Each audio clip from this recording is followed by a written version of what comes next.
All right. The recording is started. Yeah, give me any instruction you need throughout the presentation. Otherwise, it is all yours.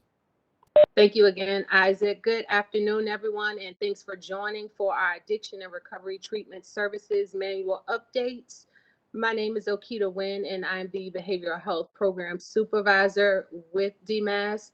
I will allow the rest of the team to introduce themselves, and then we will jump into the presentation. So I will send it over to Ashley. Hi, everyone. I'm Ashley Harrell. I'm a senior program advisor in our behavioral health division at the Medicaid agency, and I will pass it to Jessica.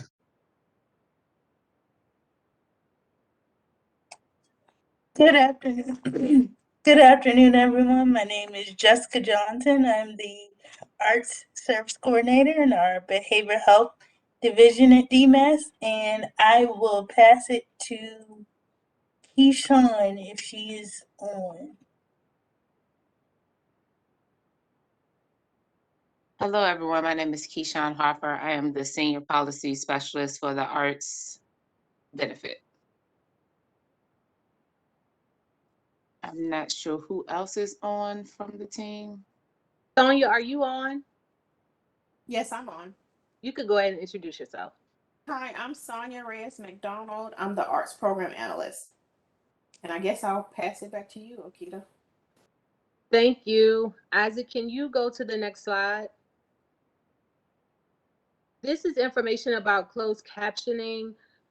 The link is in the second bullet, and we recommend that you open up a second window and you can resize it to make sure it appears below the webinar screen and to make sure that it is the way you want it.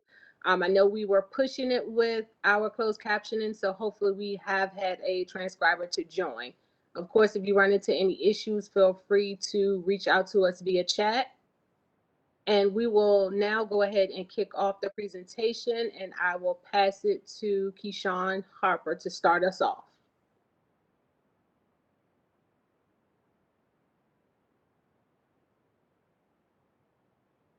Isaac, can you advance the slides, please? So during today's presentation, we're going to review some of the comments that we received when we were doing our manual updates for chapters 2, 4, 5, and 6. We will also include how we address those comments, which will be some of the updates that have happened with the manuals chapters.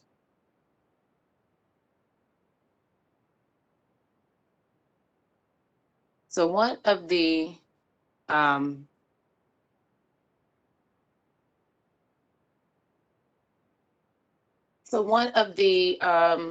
I'm trying to get this camera situation right. I apologize. So one of the questions that came up widely is the scope of practice for CSACs and CSAC supervisees. And so the manual does specify that the scope of practice is based on the Board of Health Professions, the Board of Counseling regulations.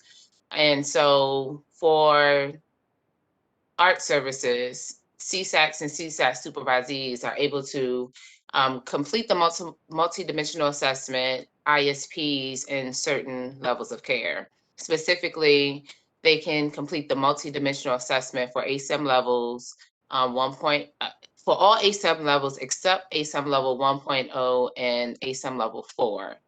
The comprehensive ISP may be completed by the CSAC or CSAC supervisee under the supervision of a certified addiction treatment professional. They must sign off on that assessment within 3 business days of the CSAC supervisee completing the assessment. The CSAC and CSAC supervisees are not included in the definitions of a CAT-P, but within individual services, they are able to provide care to members.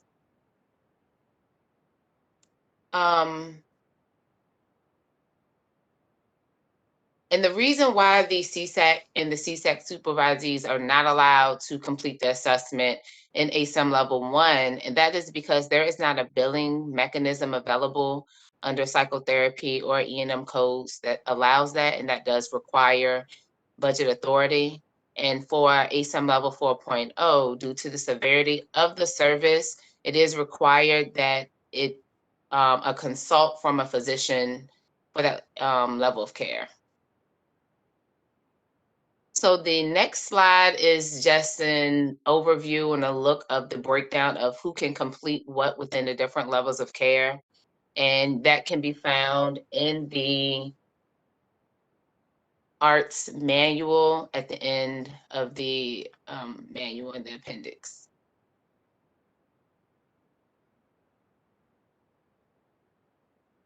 Right, next slide, please. So the initial and comprehensive ISPs can be completed by the CSAC or the CSAC supervisees in all ASAM levels of care, again, with the exception of level 1.0 and 4.0.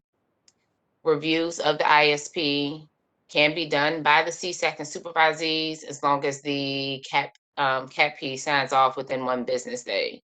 Now, one comment that we did receive was not to allow or require physician psychiatrist consult for the ISP or the service authorization, and that would be for the higher levels of care. However, due to the higher medically, clinically focused settings, it does require that consultation per ASAM, and we're not able to change that requirement. Next slide, please. So this slide will go over some of the changes and updates with peer services that we received public comments regarding.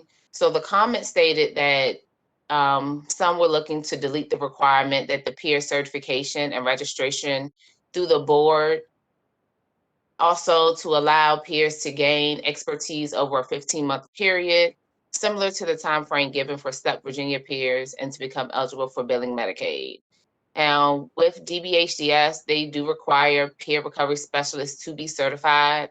And also the General Assembly in 2017 required the registration of PRS. And so DMAS will have to also require that certification and registration through the Board of Counseling to meet those requirements. Next slide, please. The next slide looks at telehealth.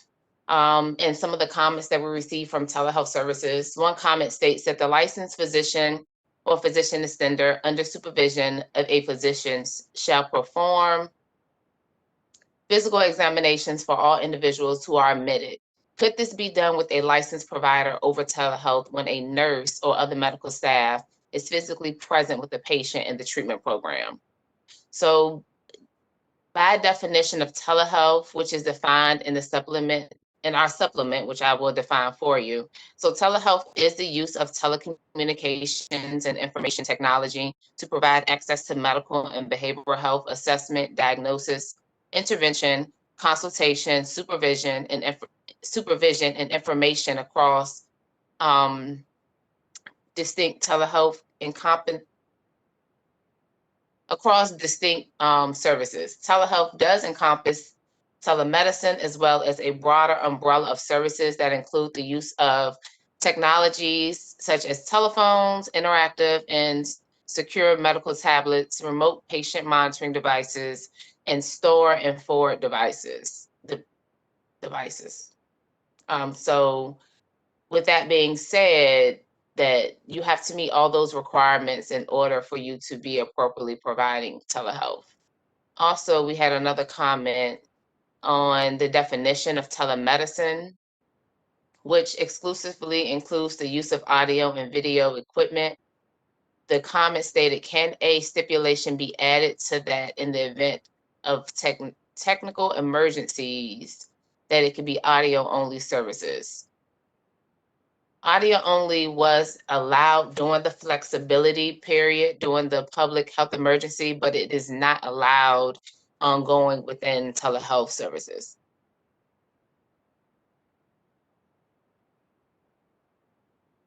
Next slide, please. So the next slide, we look at one of the outstanding questions related to substance use care coordination.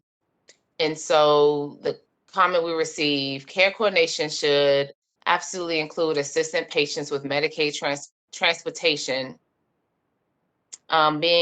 because the service is horrible. Patients are stranded for hours and unable to get anyone to help them despite repeated calls from the patient and our staff.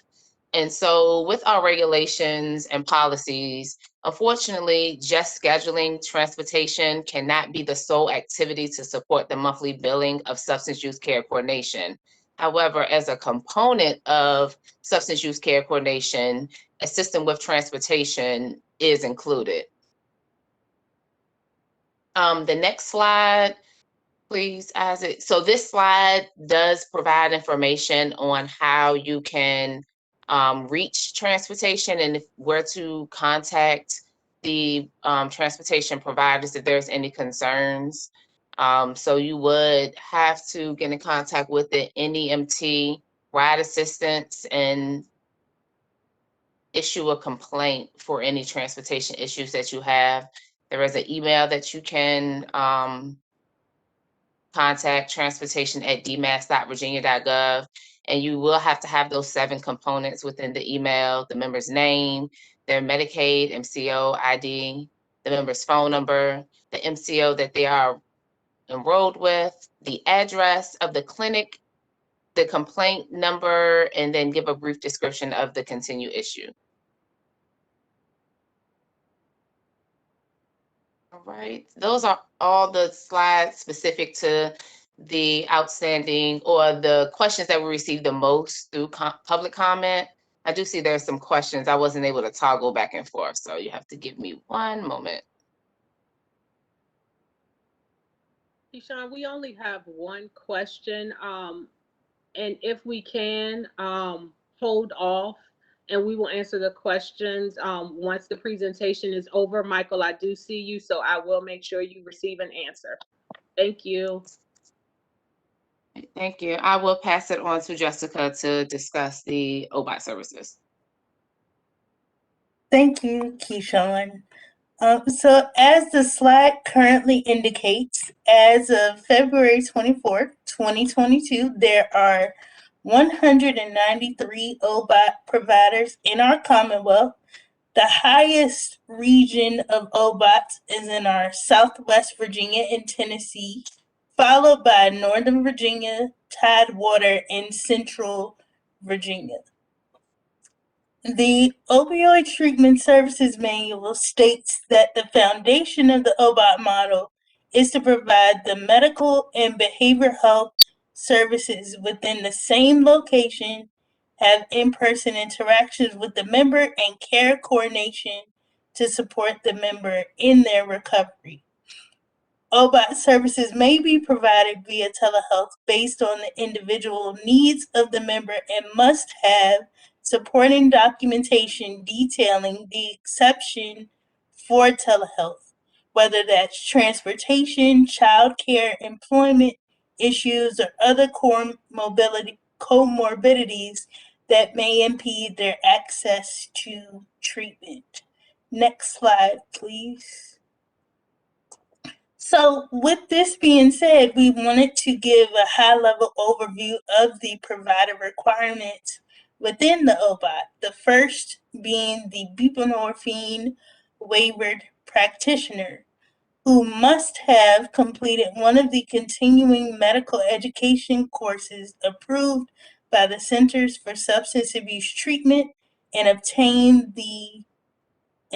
a waiver to prescribe or dispense buprenorphine for OUD under the Drug Addiction Treatment Act of 2000 and have a drug enforcement or DEA-X number issued and included on all buprenorphine prescriptions involved in the treatment of opioid use disorder. Nurse practitioners and physician's assistants who have obtained the SAMHSA waiver and the appropriate DEA registration may also prescribe under the practice of a buprenorphine waiver practitioner or physician, which also includes a doctor of medicine or a doctor of osteopathic medicine. Next slide, please.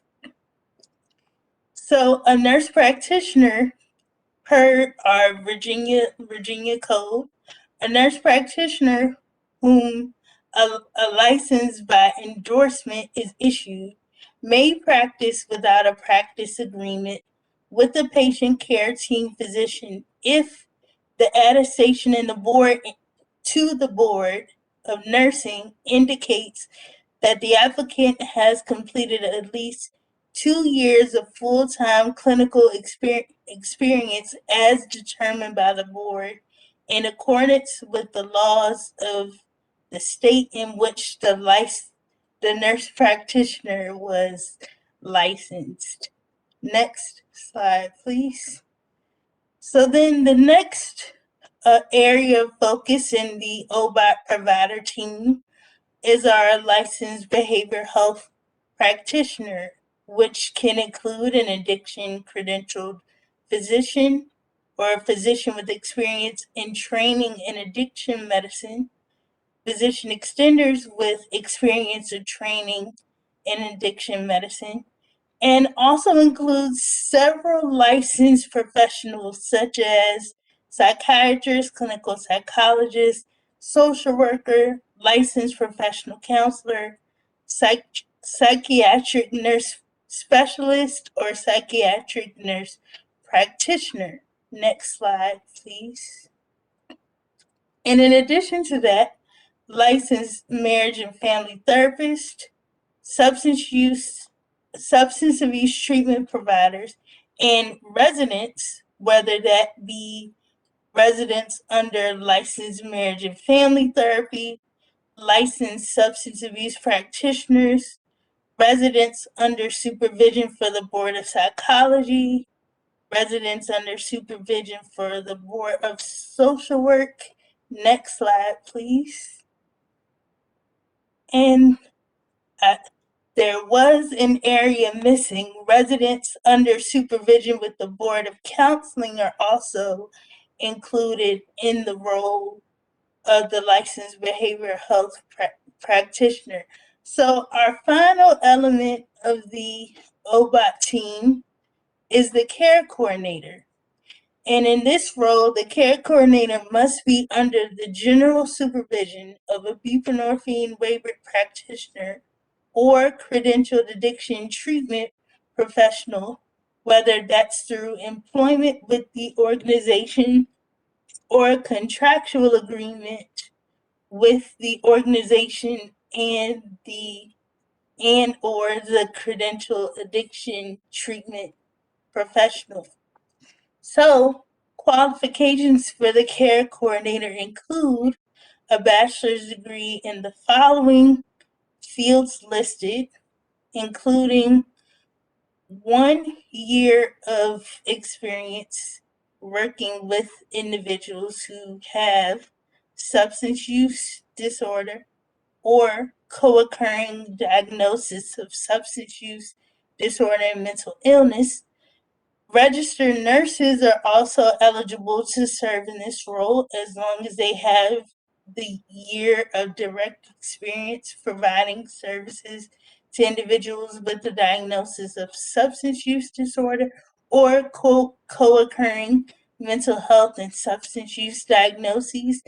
And finally, our CSAC supervisees and CSAC assistants or CSAC A's under supervision are also eligible to serve in this role.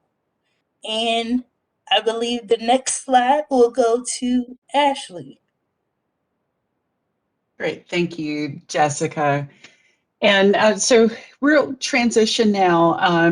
That I want to highlight some of the outcomes that Virginia Commonwealth University, who's our independent evaluator for the arts benefit, have reported on, but also just to take a minute just to share with you how significant your work is with individuals that are Medicaid eligible and the role that Medicaid has to play with, we've talk about the COVID public health emergency, but I think also, the state of emergency that we're in, or the epidemic that we're in with addiction. So Medicaid, just to summarize something that you probably know, that Medicaid has a significant role in addressing the addiction epidemic. As Medicaid is the largest source of health insurance coverage nationally, Medicaid is also the largest payer for behavioral health related services. As of March 1st of 2022, Virginia Medicaid serves almost 2 million individuals. We're like at 1.99 million folks. So the largest number of individuals enrolled in Virginia Medicaid in the history of Medicaid. This is a significant change for members accessing Medicaid substance use disorder treatment through the arts benefit, especially with Medicaid expansion, which we implemented in January of 2019. You know that Medicaid expansion covers the full benefit, including the behavioral health services and the arts benefit. And as of March 1st, Virginia Medicaid has over 637,000 adults enrolled in Medicaid due to expansion. And just to give you some kind of history with this, when we were working with Virginia Commonwealth University and estimating the number of individuals that would be eligible for Medicaid expansion, they were estimating around 400,000 individuals, uninsured adults, would be eligible. And again, we have reached from that 400,000 mark to over 637,000. So over 230,000 more adults are enrolled in Medicaid than we were originally anticipating. And part of that is due to the impact of COVID. And so these next couple slides, I will share with you the access to the arts benefit for Medicaid members. We also looked, or had VCU look at the quality of treatment services, the outcomes of treatment, and then the impact of Medicaid expansion. So we could go ahead and jump to the next slide, please, Isaac. So this slide shows you the increase in the prevalence of substance use disorder diagnoses among Medicaid members since ARTS was implemented in April of 2017.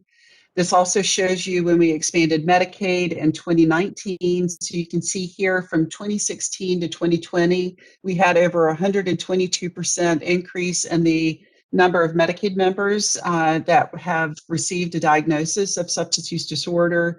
And then since the implementation of Medicaid expansion from 2019 to 2020, there was a 13% increase just in that 1 year post Medicaid expansion, with individuals being identified with a substance use disorder diagnosis and need for treatment.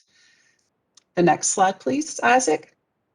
So that was the prevalence in individuals being diagnosed. And what this slide now is showing you is the number of individuals that had a substance use disorder diagnosis that actually engaged in a treatment service. So you see here, this is from 2017 to 2020 for individuals with an opiate use disorder. That's our green, the top line, increased over 19% from 2017 to 2020. Individuals with a substance use disorder diagnosis, that's your blue line in the middle, increased over 12% from 2017 to 2020. And those with alcohol use disorder, that is your orange line, that on the bottom shows an increase of over 9% from 2017 to 2020. Next slide, please, Isaac. So this shows you the impact on our provider capacity within the Commonwealth. So looking at our providers, this is actually based on the Magellan of Virginia network. Of course, providers are also credentialed with our managed care organization, but looking just at our Magellan of Virginia network, this is the significant increase in our provider capacity based on the ASAM levels of care. So this is your full continuum, and you can see with every level of care, we've had a fairly significant increase. And what's telling is that this not only benefits Medicaid members, but these providers also serve commercially insured as well as uninsured. I also want to point out, Isaac, if you can hit the next slide, the preferred office-based opioid treatment provider. So this was a new benefit through the ARTS benefit that we implemented in 2017. We had 36 providers when we kicked off the ARTS benefit. And as of this past week, we actually have approved 193 sites, preferred OBOT sites across the Commonwealth. So next slide, please. So you're probably familiar, but just in case, our preferred office-based opioid treatment model There are enhanced services with this model of care. It is provided in a variety of settings. It could be primary care clinics, outpatient health clinics, psychiatric clinic services, are clinics such as federally qualified health centers, rural health clinics, our CSBs, health departments, physician offices. So again, a variety of settings. But the main components of our preferred OBOT are having a buprenorphine waivered practitioner that Jessica spoke about earlier, as well as a licensed behavioral health clinician. So they're kind of the core components of our preferred OBOT model. And in addition to our OBOT model, we require intent care coordination. And so that helps with kind of coordinating care for individuals with an opiate use disorder. Next slide, please. So this highlights our, and you can actually hit it one more time, Isaac, just to share with you the map of Virginia. This is actually mapping out our preferred OBOT sites, but in addition, we have 43 opiate treatment programs. Those are clinics that are licensed through the Department of Behavioral Health that are able to dispense methadone for the treatment of opiate use disorder.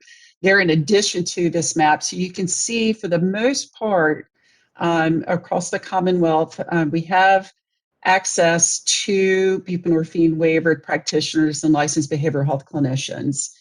We still have some localities that we need to increase access, so that is still an initiative that the Medicaid agency is working on. But we have just kind of a shout out to our providers that are on that have been approved as an OBOT, and I think we have some on that have some additional sites that are in the queue for DMAS to review. So again, a shout out to our agencies that are expanding that's evidence-based model for treatment of opiate use disorder. VCU, through their analysis, found that rates for medication for opiate use disorder, or MOUD, were higher during episodes of treatment at preferred OBOTs at 81% compared to outpatient providers, which was at 56%. So these were individuals that were being treated in these settings with an opiate use disorder. 81% of members had increased access to these medications for opiate use disorder.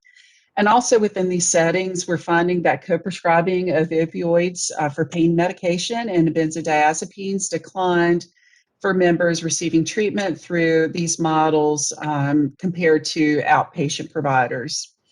Also, we were talking about the impact since we implemented ARTS on the number of buprenorphine waivered practitioners across the Commonwealth. And you can see here, looking at the number of members with an opiate use disorder that received a medication for opiate use disorder treatment increased from 2016. We had just over 6,000 members with access to this treatment. And in 2020, we have close to 30,000. So a 395% increase in access to this evidence-based treatment for opiate use disorder. Next slide, please. And hot off the press, I wanted to say this earlier, but wanted to save it for this slide. We have now expanded our preferred OBOT model to allow for reimbursement for treating individuals with other primary substance use disorders. So they could have a co-occurring opiate use disorder, but they don't have to. Individuals could have a primary alcohol use disorder and now be served at a preferred OBOT, which we're now calling our office-based addiction treatment model, or OBAT model. These actually were expanded. We got the supplemental manual posted on, I believe it was Monday. And also just a shout out to Carillion with their ECHO sessions and Marcy Rosenbaum with New Day Recovery. They actually presented on the OBAT model on Friday during an ECHO session. So this is just really exciting just because this is a model that we've really promoted through the ARTS benefit. And this was actually a recommendation to expand to allow the OBOTs to serve individuals with other substance use disorders. So again, just a shout out, and our OBOTs were heard, and now our approved OBOTs don't have to do anything. They can continue to serve serve members and now can get reimbursement from Medicaid for serving members with other substance use disorders. So we will work on scheduling a training for this, but wanted to share with you that the manual has been updated. So please feel free to, I think, Jessica, do we have a link to the new manual on the arts section? Yes, thumbs up. So I don't, if one of my colleagues can put the link to the arts page where the provider manuals are posted, that would be greatly appreciated. And then you can just grab it from the chat. So we can go to the next slide, please, Isaac. So again, you've seen we've got some numbers, outcomes that are looking very positive. Individuals are getting access to treatment services, but unfortunately, Virginia is not unique. I don't, if you haven't seen this, this was something that the Centers for Disease Control recently posted, and showing that 2020, looking at data from 2020, the 12-month period actually ending in April of 2021, they are estimating nationally that we've had over 100,000 individuals die due to a fatal drug overdose. So this is alarming statistics, and unfortunately, due to COVID-19 and the impact of that pandemic on the opioid crisis, the numbers for 2021 are going to be even higher. So next slide. Unfortunately, Virginia is also experiencing a disproportionate impact of fatalities. And so this is the most recent drug fatality report through the Virginia Department of Health. And unfortunately, looking at overdose deaths from 2019 to 2020, we had a 42% increase. So this is the highest ever recorded in Virginia. VDH reported that fentanyl caused or contributed to death in 72% of all fatal overdoses in 2020. Fatal non-opioid illicit drug overdoses are also on the rise. If we look at 2020 compared to 2019, fatal cocaine overdoses increased 33%, and fatal methamphetamine overdoses increased over 94%. So VDH has reported that the preliminary total of fatal overdoses for all substances in 2020 compared to 2019, again, increased over 41.9%. So this record-setting statistic. Next slide, Isaac. So the question remains, why do we continue to see this significant uptick in overdose deaths in spite of better access to providers than ever before? Next slide, please.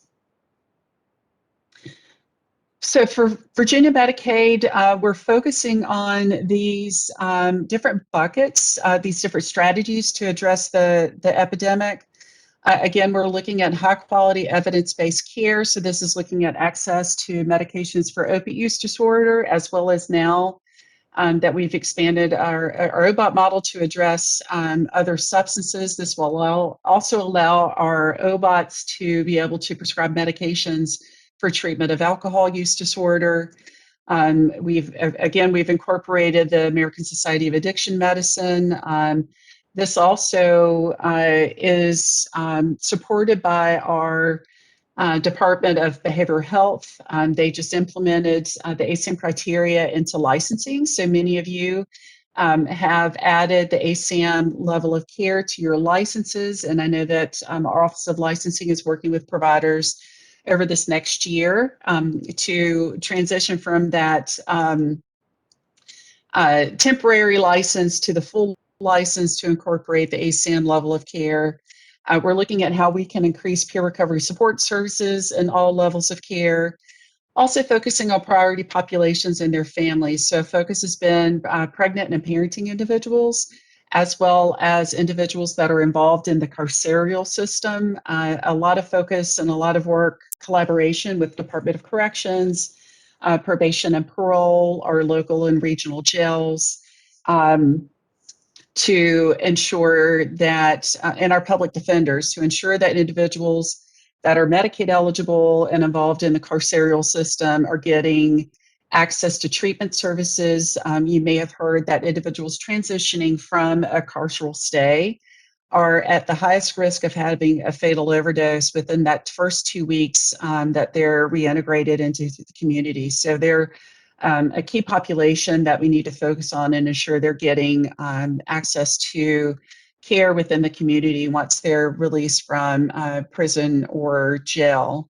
And then kind of leading into that transitions of care, again, focusing on our justice evolved populations, but also looking at individuals that are transitioning from another type of institutional stay. So that might be individuals presenting from an acute care setting, or they're transitioning from an emergency department that have had a non-fatal overdose event that need that connection to treatment services within the community. And then also looking at data. How are we leveraging data to look at where do we have needs within the Commonwealth, but also looking at areas within the Commonwealth that are having better outcomes, and what are they doing to achieve those outcomes, and is that something that we can replicate in other areas of the state? Next slide, please. So again, looking at that high quality evidence-based care, like I had mentioned before, we're expanding our preferred office-based opioid model to allow for reimbursement for treating members with other substance use disorders. We've also expanded the OBOT model to be provided in a mobile unit and be able to bill for those services. And then fostering collaboration with our health systems to implement emergency department bridge clinics. And working through our Support Act grant. So Virginia is one of 15 states that were awarded a grant through the Support Act through Centers for Medicare and Medicaid Services. And one of the activities that we're focused on is working with Carillion. They've developed a training and a protocol that they're able to provide some technical assistance to health systems that are interested in standing up an ED bridge clinic. And actually we have an echo session this Friday with several health systems that were chosen to participate in this model.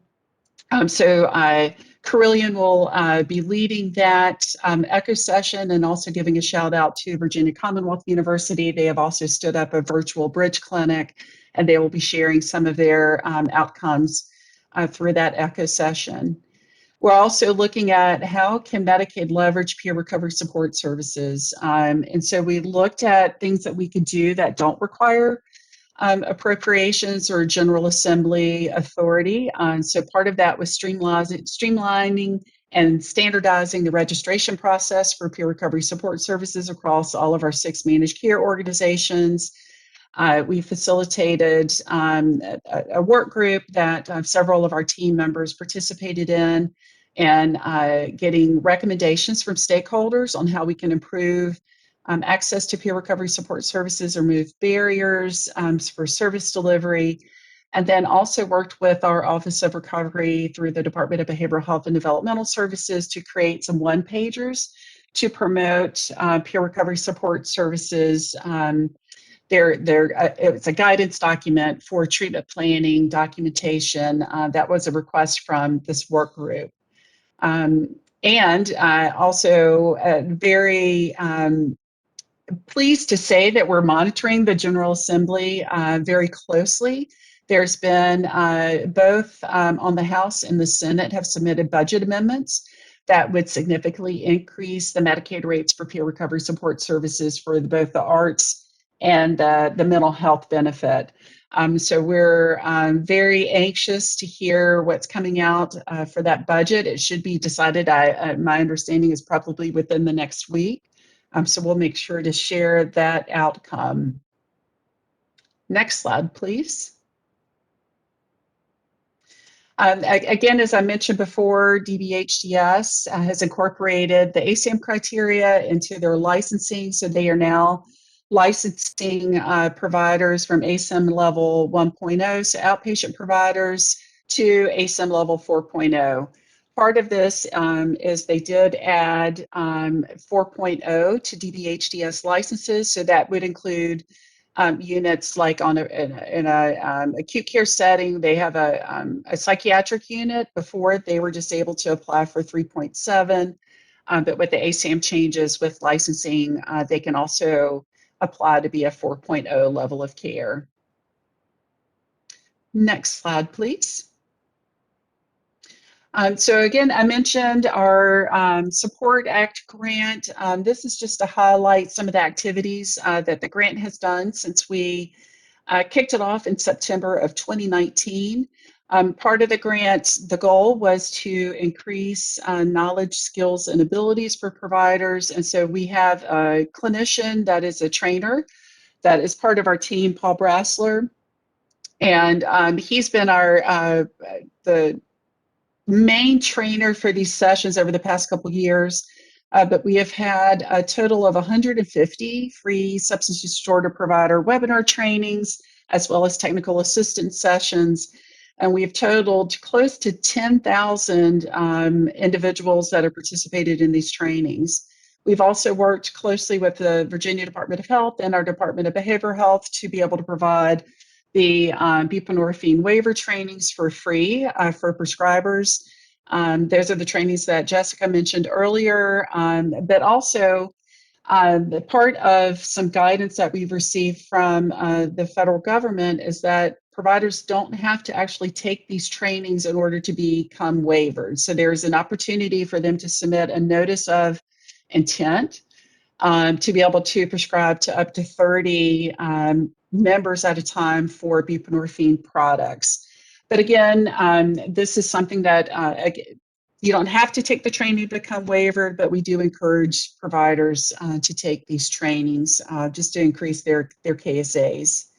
We've also conducted ARTS member and provider surveys through Virginia Commonwealth University.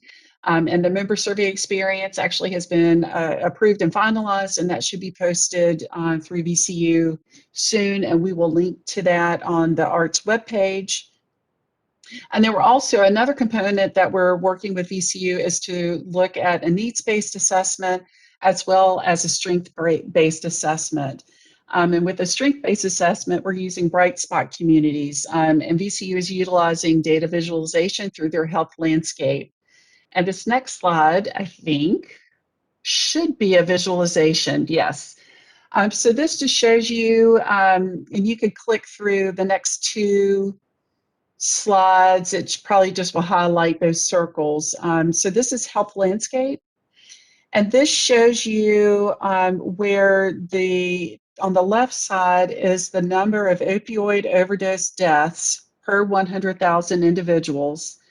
And then you look at the same map on the right, and this shows you where we have buprenorphine waivered practitioners per 1,000 individuals.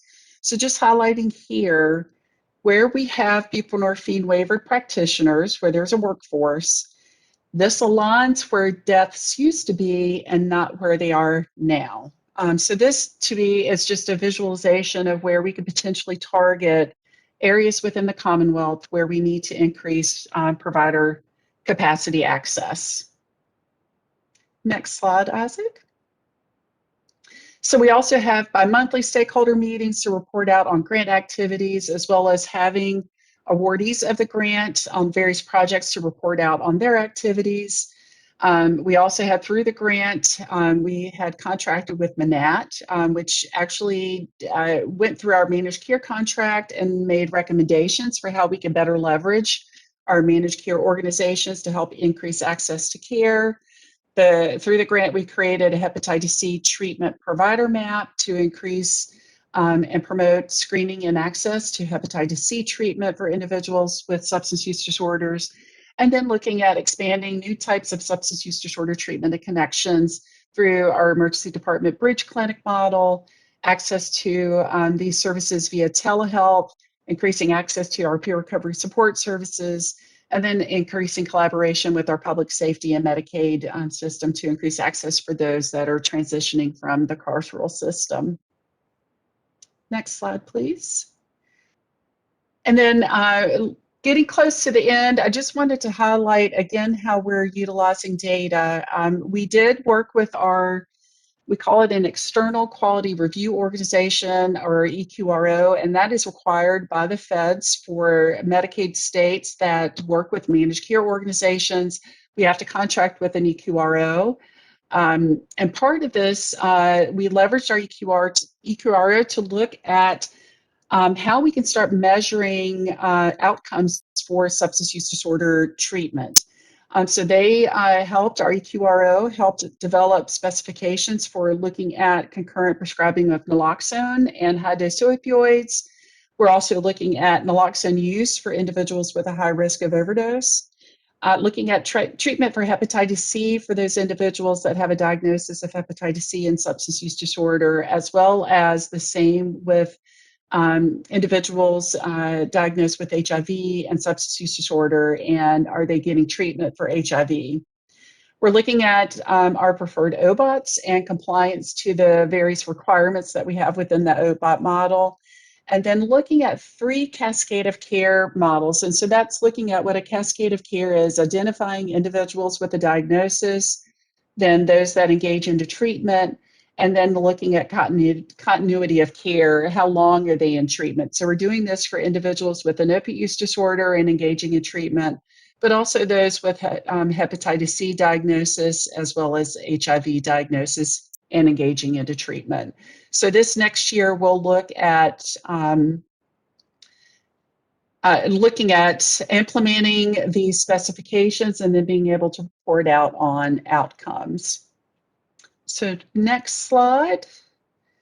And I think we're finalizing this. This is just, if I will grab this link and share it with you in the chat, but these are our next series of our winter webinar schedule for March. So again, these topics and these training sessions are available via WebEx. They're no charge for providers. So basically, you just click on the link and you register. But please share this information with your colleagues. Again, these are free to anyone within the Commonwealth and outside the Commonwealth. We have, I think, a lot of capacity for people to be able to attend these sessions, so I encourage you to share. And with that, Jessica, thank you for putting the links in the chat. And I believe that is our last slide, so we can open it up for questions.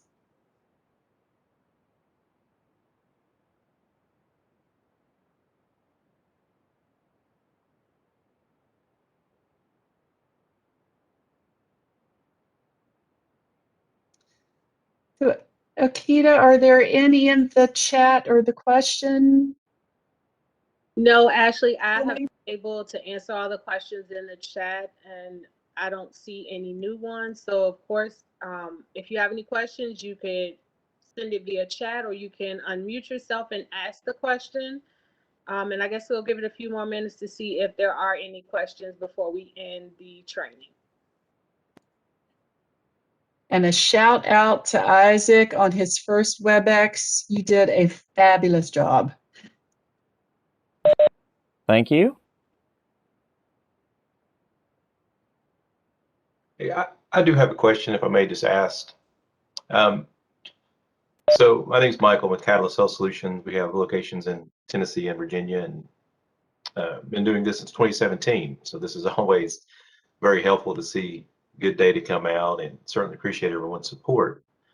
A question that came up a couple weeks ago from our counseling team is, as you know, working through these flexibilities, pandemic flexibilities, and public health emergency, one thing that was assigned early on was, when we talk about the IPOC, interdisciplinary plan of care, having patient engagement, by signing that, the direction was given when we bring patients back in, which we do have patients rotating through, that the anticipation is to go back retroactively and have them sign any IPOCs that they weren't present for, that were maybe taken care of through telehealth visits, those types of things.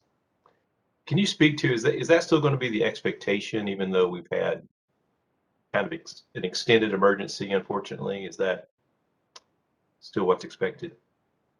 Hey, Michael, thank you. That is a great question. And y'all, who knew that in March of 2020, when we all kind of transitioned to this telemedicine model, that we would be here 2 years later? And Michael, great question. And I think some of the earlier policies that Medicaid issued were eventually to get a physical signature for the member. But now that this is expanded for so long, the policies that DMS has issued is that if you've obtained verbal consent, to make sure that you've documented that in the member's record.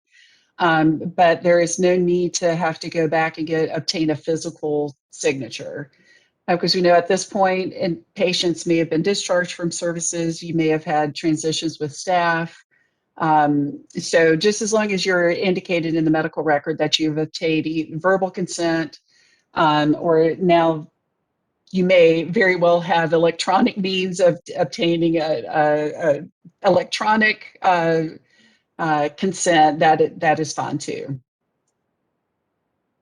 Okay, thank you. That's helpful to know.